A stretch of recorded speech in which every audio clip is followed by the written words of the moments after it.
பலர் பல நாட்களாக நடந்து நடந்து சிறிது சிறிதாக ஒற்றையடி பாதையான அந்த சிறு தடம் பெருமழையின் காரணமாக சிறு ஓடையாகிவிட்டது.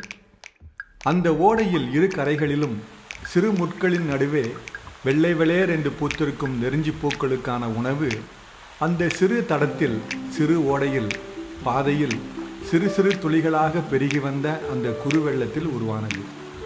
சிறியதானாலும் அதன் வெண்மைக்கு நிகரில்லை. முட்களுக்குள் இருந்தாலும் அது அழகாகத்தான் இருக்கின்றது. குனிந்து முல்லை கோபத்துடன் பிடுங்கி எறிபவர்களை நோக்கி அது பளிச்சென்று புன்னகைக்கிறது. ஏன்?